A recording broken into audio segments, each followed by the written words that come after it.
پاک کلام میں سے ہمارے لیے آج کی تلاوت مقدس پالوس رسول کا دوسرا خط کرنتھیوں کے نام، اس کا 11واں باب 1 تا 11 آیت۔ کاش کہ تم میری تھوڑی سی بیوقوفی کی برداشت کرو، ہاں میری برداشت کرو۔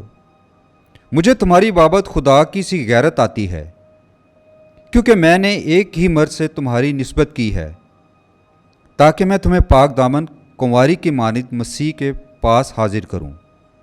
مگر میں ڈرتا ہوں کہیں ایسا نہ ہو کہ جیسے سانپ نے اپنی دغا بازی سے ہوا کو بہکایا، ویسے ہی تمہارے خیالات کو بھی اور اس خلوص اور عصمت سے ہٹ جائیں جو مسیح کے لائق ہیں۔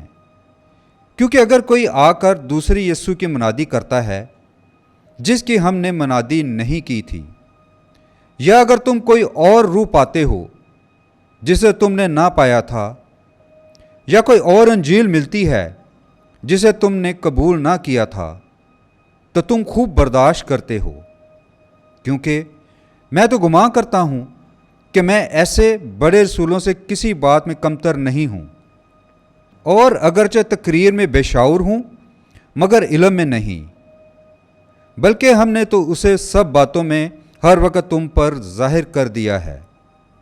کیا یہ میرا قصور ہوا کہ میں نے خدا کی انجیل مفت سنا کر اپنے آپ کو فروتن کیا تاکہ تم بلند ہو جاؤ؟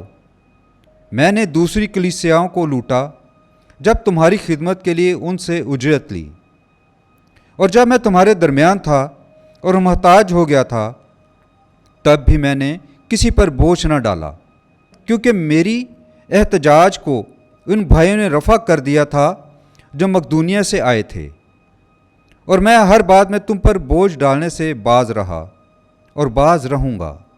مسیح کی سچائی کی قسم جو مجھ میں ہے، اکایا کے علاقے میں یہ فخر مجھ سے جاتا نہ رہے گا۔ کس واسطے؟ کیا اس واسطے کہ میں تم سے محبت نہیں رکھتا؟ اسے خدا جانتا ہے۔ پاک کلام کے پڑھے اور سنے جانے پر خدا کی برکت ہو، خدا کا شکر ہو۔